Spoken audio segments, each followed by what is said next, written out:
Amigos do Sistema Rural de Comunicação, dando sequência à nossa série de entrevistas seridoenses pelo mundo, a gente conversa hoje com a Lígia Dantas, ela que é natural de Acari, aqui na região do Seridó, formada em artes plásticas, cênicas e música pelo FRN em 2003 e mora atualmente em Bruxelas, na Bélgica. Lígia, prazer imenso conversar com você, obrigado por aceitar aqui o nosso convite. Nos conta um pouco de sua história. Quando é que você deixou aqui o nosso estado? O que é que você faz em Bruxelas? Eu saí do Brasil em 2015, fazem 5 anos que eu estou aqui na Bélgica, em Bruxelas. E eu vim, na época, eu estava casada e vim acompanhando meu ex-marido, que ele veio trabalhar. Então, o primeiro ano, 2015, assim que eu cheguei em Bruxelas, na escola, para aprender o francês, todo mundo que vem morar no outro país deve aprender a língua, né? Então, eu tive que aprender isso. Eu estudei 1 ano e meio na escola e depois de 1 ano e meio, como eu já tenho universidade, eu decidi fazer uma outra formação, que é, aqui eles chamam educador social, que é para trabalhar com pessoas de todas as idades, criança, adolescente, idoso, pessoas que têm problemas de socialização, com imigrante. E como eu sempre trabalhei com artes, eu achei que entrar profissão, mas ao mesmo tempo ainda continuar dentro do que eu fazia com artes, educadora seria o ideal. Não, inclusive, é muito parecido com o que você já fazia aqui no Brasil, né? Que eu vendo aqui, por exemplo, um pouco de sua história, o seu leque de atuações aqui no Uhum. Brasil, ele é bem extenso, né? De professora de artes no Sesc Natal até a estilista em São Paulo. É muito parecido com o que você também já faz aí? Exatamente. Quando você já trabalha numa área e gosta, porque eu amo o que eu faço, o ideal é continuar se adaptando ao que o outro país tem a te dar, né? Como eles exigiam que eu tivesse uma formação, continuasse estudando depois que eu concluí o curso de francês, eu pensei em fazer como educadora. Eu posso fazer ainda a equivalência do, do, do diploma, que no caso eles aceitam. Eu estudei 4 anos e meio, mais uma especialização. Eles aceitam que eu comprove, né? Se eu comprove a especialização, só que meus papéis ficaram tudo lá em São Paulo e eu não sei se eu consigo recuperar isso. Mas eu vou ter equivalência ainda esse ano. E aí eu consigo, além de trabalhar como educadora, ainda com artes, como professora de artes. Só que como está tudo parado, eu já estava dando entrada na minha equivalência da universidade e é tudo, né? Agora, normalmente são 2 meses para conseguir a equivalência. Eu estou esperando um pouco, até porque tem que ir pessoalmente para ter entrevista, explicar, ver os detalhes. Mas assim, no caso, é uma outra profissão porque eu fiquei ilegal aqui no país. Então, como se todos os meus papéis que eu tinha não valiam, eu tinha que conseguir primeiro minha legalização no país para dar entrada depois em tudo isso, a universidade e tudo mais.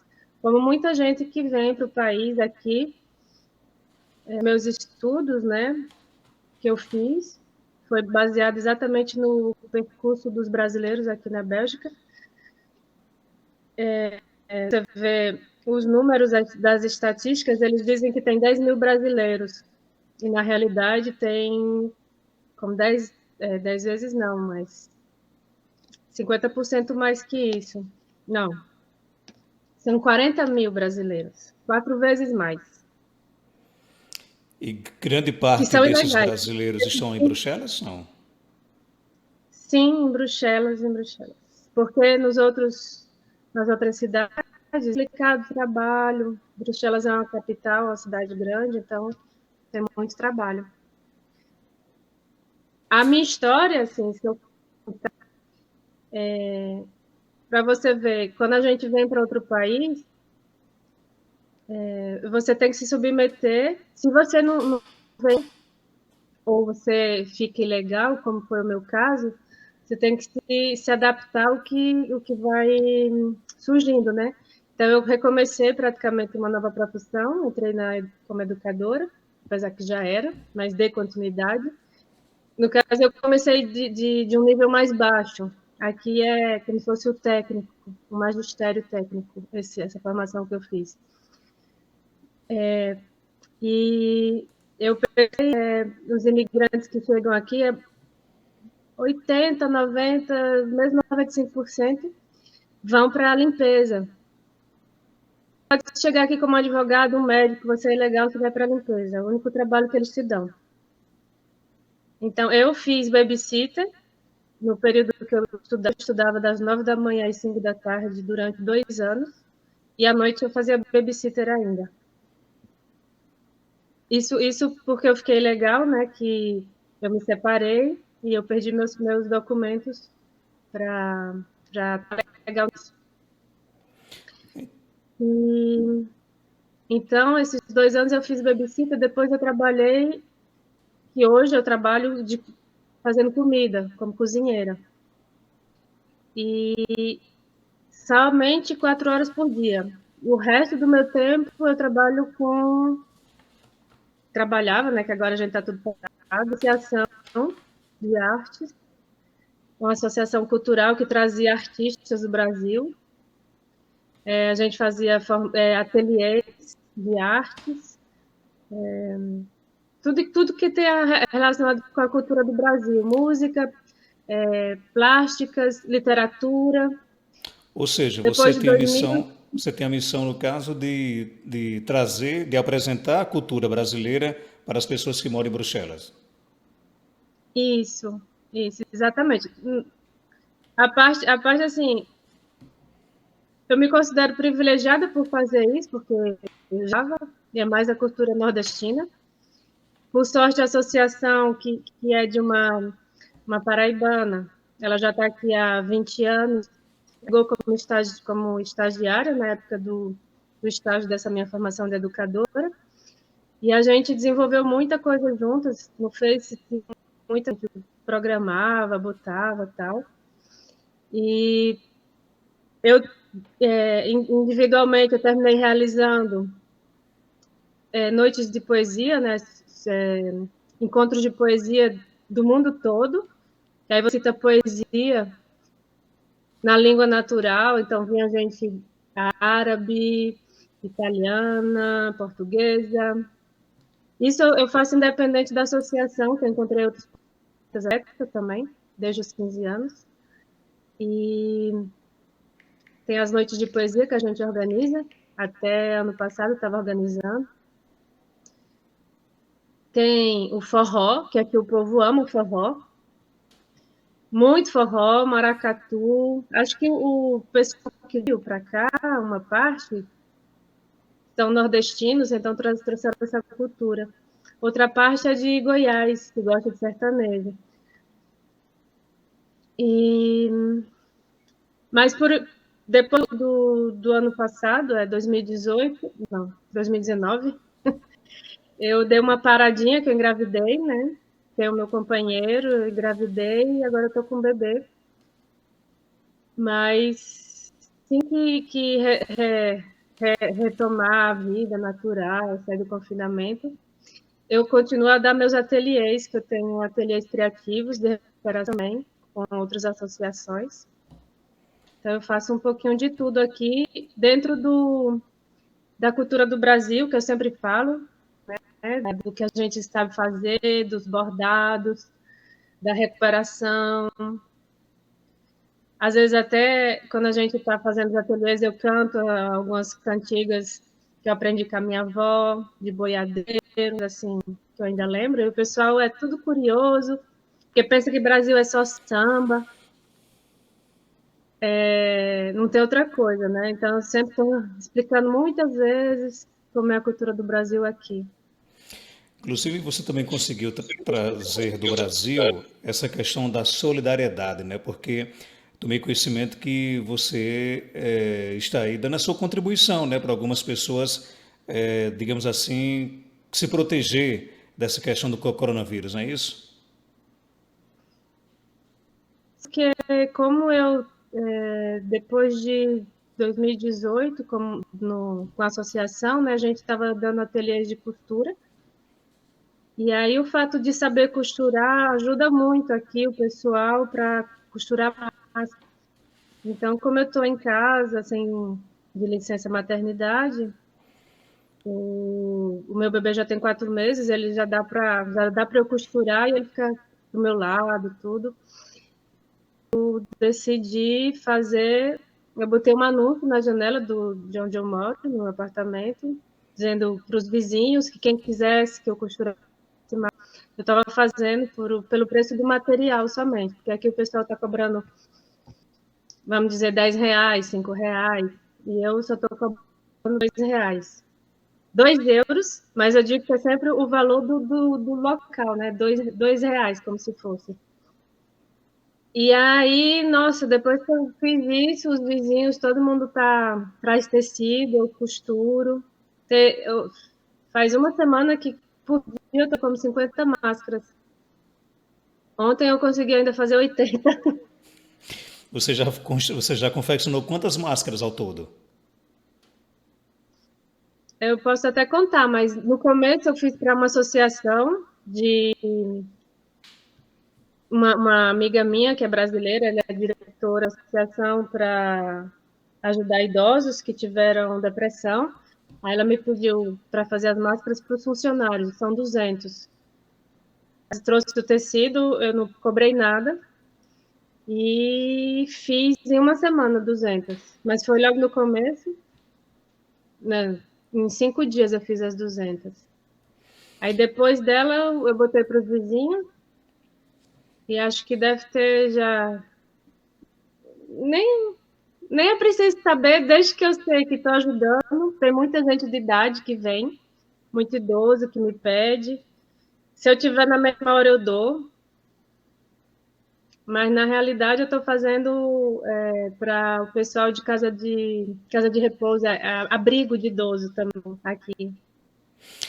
E Lígia, criança. Lígia, As escolas estão começando as e eles escolas podem. precisam usar máscara.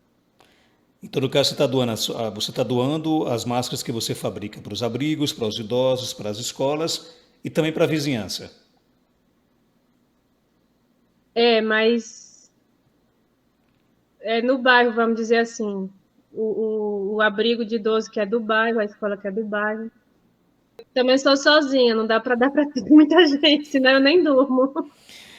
Lígia, esses exemplos de solidariedade, você, por exemplo, acha que parte mais do brasileiro ou no próprio município onde você mora, você também encontra algumas ações nesse sentido?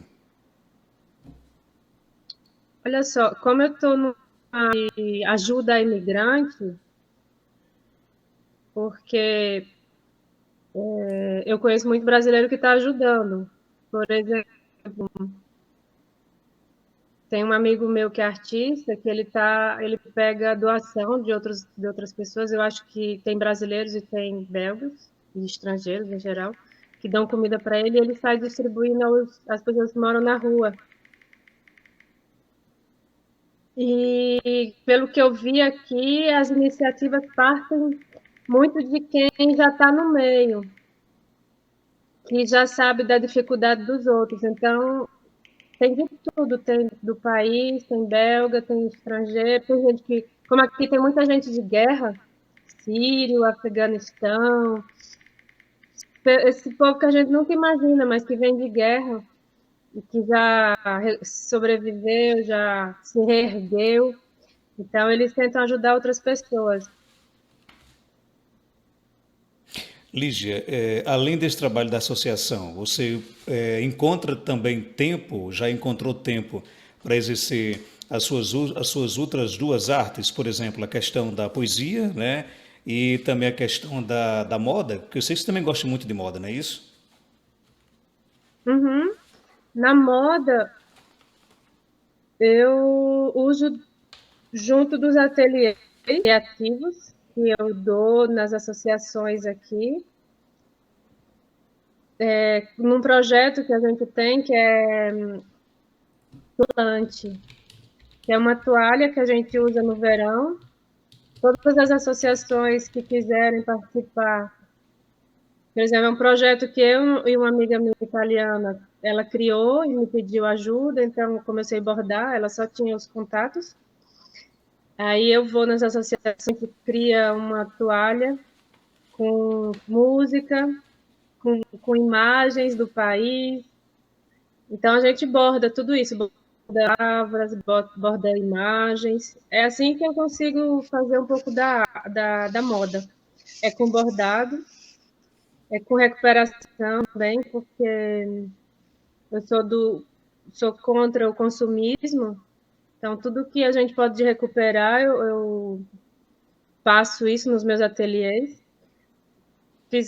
Nós já fizemos as exposições aqui em bibliotecas, exatamente para mostrar isso que é consumismo, porque aqui na Europa o povo consome como água tudo, e compra-se muito pela internet, eu já percebi.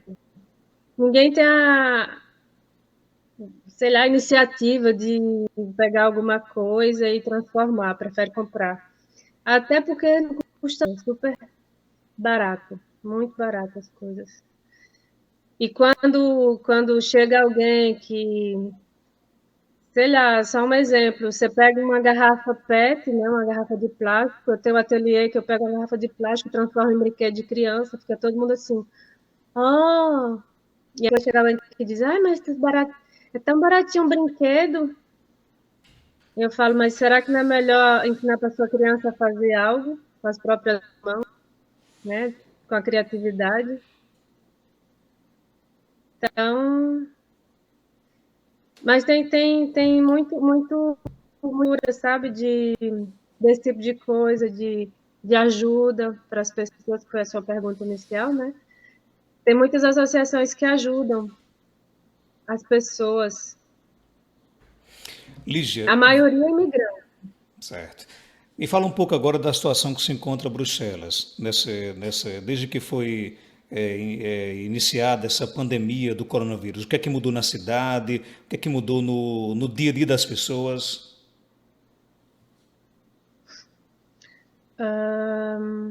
Então, meu bebê nasceu em dezembro, graças a Deus. Aqui, 2 meses depois, já mudou tudo, né? Em março, 3 meses, mais ou menos 10, 12 de março, começou a falar em confinamento. Sexta-feira 13, que estava no jornal, dizendo que na segunda ia estar todo mundo confinado e tal. Foi correria para o supermercado, que eu lembro que na sexta-feira eu fui na prefeitura resolver um problema de pegar uns papéis. E eu passei em frente como de grandes supermercados, 4 supermercados, filas enormes, o povo parecendo louco, com um carrinho cheio de compra.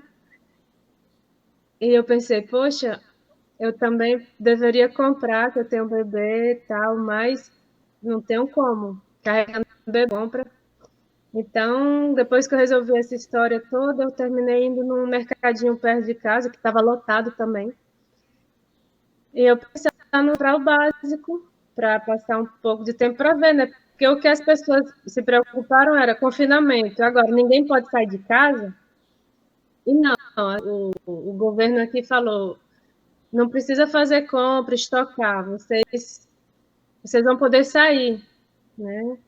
De uma vez por dia, máximo 2 vezes, necessidade. Aqui ficou aberto supermercado, farmácia, loja de animais e pequenos comércios de alimentos, só isso. Tudo o resto fechou. E eu só saio uma vez por semana. para fazer compra. Mas, assim, depois de 20 dias, aqui estava no inverno, começando primavera. Então, estava fácil de ficar em casa. No momento que saiu o sol, não teve quem resistisse. Foi todo mundo para os parques, tomar sol, correr, andar de bicicleta, brincar. E eles proíbem aglomeração, né, de pessoas. Então, ficava todo mundo assim, olhando na TV, a reportagem desses aglomeração de gente nos parques e tal. É compreensível porque não tem sol durante 6 meses, de repente você tem um sol, 20 graus. 20 graus. Você sai de 10 graus para 20. É um paraíso. Na Bélgica, nós temos informações de que são quase 6 mil mortes, é isso? Mesmo assim, por Uhum. exemplo, as pessoas continuam vivendo a sua vida normal, ou seja, ou há realmente uma compreensão de que tem que colaborar com o isolamento social? Sinceramente, eu acho que vai da consciência das pessoas. Quem é mais consciente faz o isolamento. Quem não é, porque eu não saio muito, mas eu vejo as pessoas comentando que muita gente está indo ao parque e formam grupinhos. Então, sinceramente, tem outras que não saem de casa por nada, que tem muito medo. Então, é da consciência das pessoas mesmo. Eu sei que eu sou de risco, que eu tenho asma, então eu já evito mesmo, ainda mais com bebê. Mas tem outras pessoas que não evitam. É o caso dos velhinhos, que eu vejo meus velhinhos passeando, sem máscara. E pessoas com crianças também passeiam toda hora, de manhã, de tarde, sem máscara também. Então, acho que é mais da consciência da pessoa, ou por não ter medo, ou não achar que está tudo normal, não ver um caso perto. No meu círculo de pessoas que eu conheço, tem pessoas com caso, mas não que estão em hospital, estão em casa, isoladas, não tem contato, né? Então, estão só esperando passar uma gripe leve, vamos dizer assim, porque se você sair, nem que seja por você encontrar alguém e não tiver protegido, você já transmite. Então, é esse o mal, né? O, gov- Transmissão fácil. o governo dá previsões de quando é que isso vai passar? A gente está em confinamento até o 3 de maio, mas, pelo que eu ouço,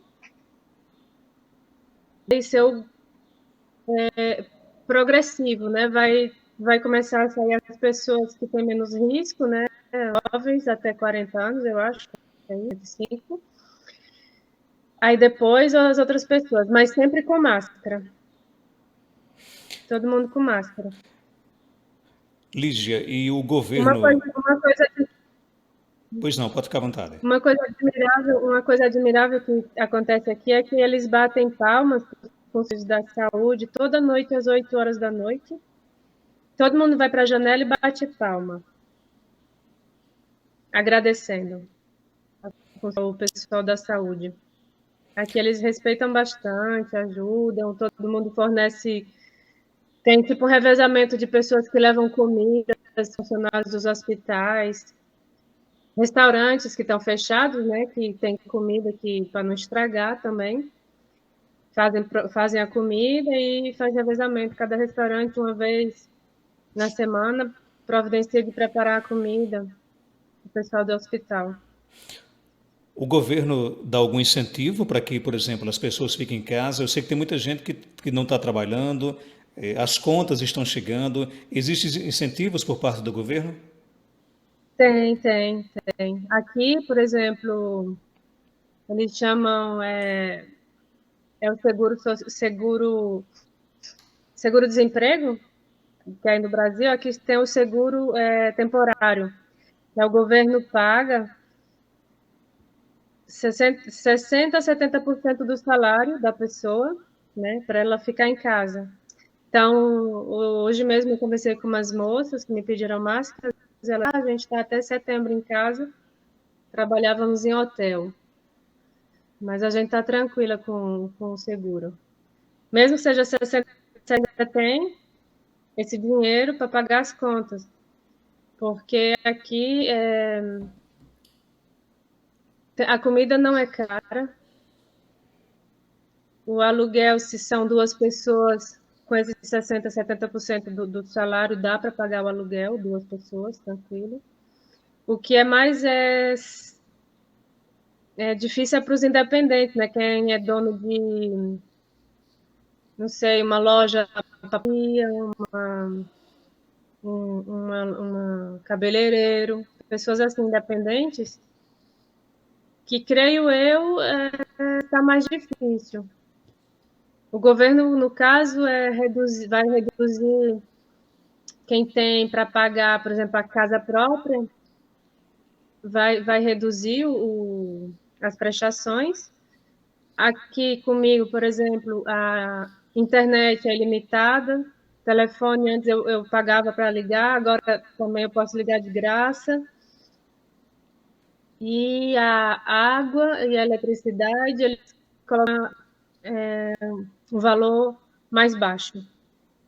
Quer dizer, está todo mundo em casa usando água, energia, internet, então todos os órgãos que fornecem esses serviços ou congelaram ou baixaram para as pessoas. Então teve incentivo de todos os lados. Né? Lígia, a gente vê, por exemplo, em alguns países, né, de que o governo tem usado a força policial para afastar, por exemplo, aglomerações. Em Bruxelas acontece coisa desse tipo ou não? Eu não vi. O que acontece é o deslocamento. Eu vejo que tem controle, que eles falam controle de polícia nas ruas, né? E eles controlam as pessoas porque elas estão se deslocando de um bairro para outro. E aí as pessoas têm que ter ou autorização, uma carta do trabalho dizendo essa pessoa trabalha para mim, ela precisa estar saindo para fazer compra assim assado. Então as pessoas têm que ter uma autorização para estar circulando na cidade de um bairro a outro. Isso eu vi que tem. E de pessoa na rua, poucas, é o mesmo controle de perguntar para a pessoa. Mas não aqui no meu bairro, talvez no centro, que é onde com mais os organismos administrativos, lá deve ter mais controle nesse sentido. Aqui por perto de casa, que eu vi, foi controle policial de E o contato com a família aqui no Brasil? Com quem mais você conversa? Ele acontece com frequência, esse contato? Sim, todos os dias eu faço vídeo com no mínimo 3 irmãos, 4 e com meu pai. Mais ou menos 5 minutos com cada um, 10 minutos, porque como eu estou trabalhando, estou fazendo as máscaras, nem tenho também. É uma pausa que eu dou para relaxar um pouquinho, dar um oi. Mas aqui a diferença é de 5 horas também, então isso não ajuda muito. Quando eu estou almoçando, vocês estão acordando para tomar café. Então eu estou sempre na frente. Existem características de Acari com Bruxelas? Quando está o inverno, é tudo cinza, sem folha, me lembra o sertão.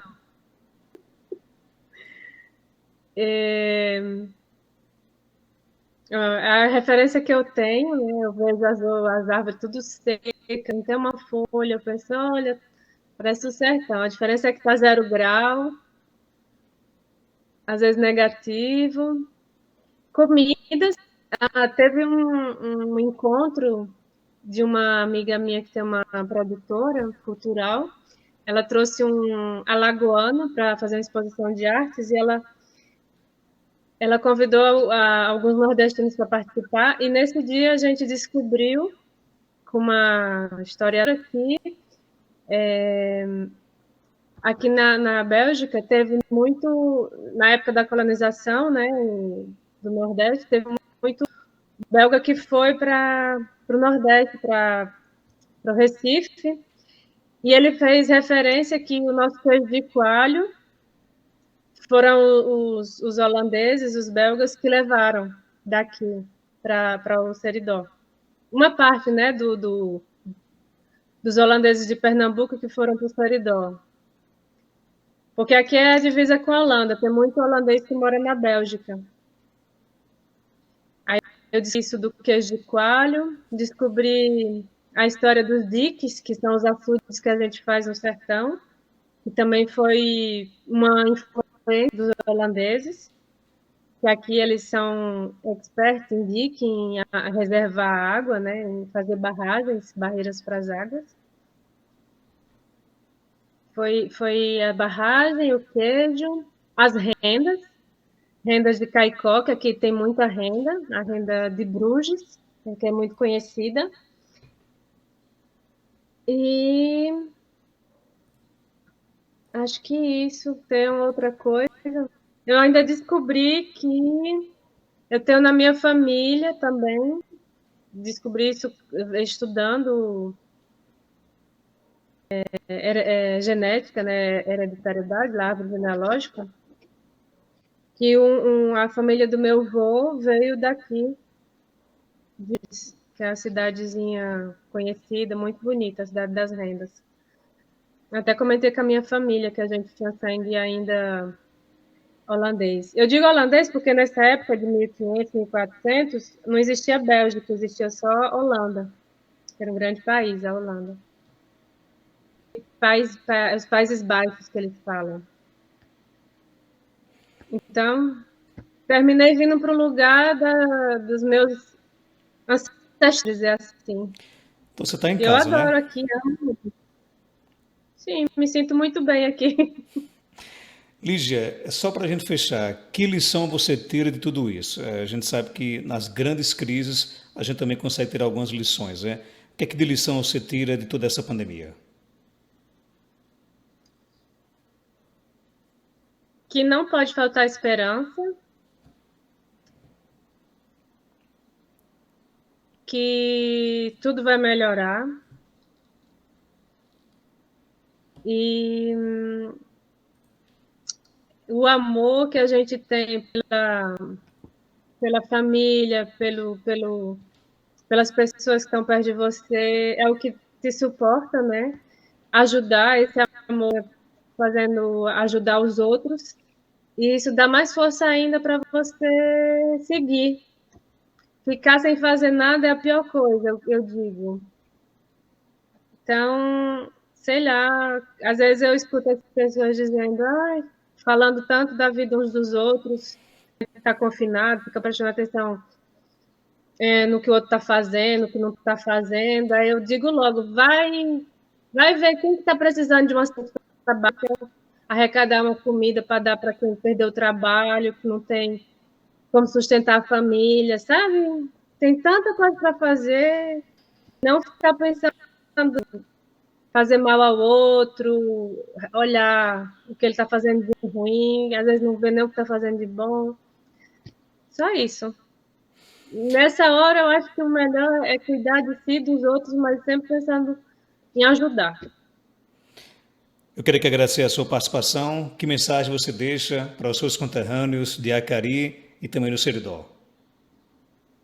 Que eu amo eles, digo todo dia que eu amo eles, e que Deus quiser, quando passar tudo isso, eu vou levar o bebê para eles conhecerem. Quero que ele corra no terreiro lá do sítio. E ter fé que vai passar. Se não for nesse ano, no próximo ano, eu chego para comer queijo de coalho e tapioca. Forte abraço, fica com Deus, viu? Beleza, obrigada. Beijo para todo mundo e confiança que vai passar.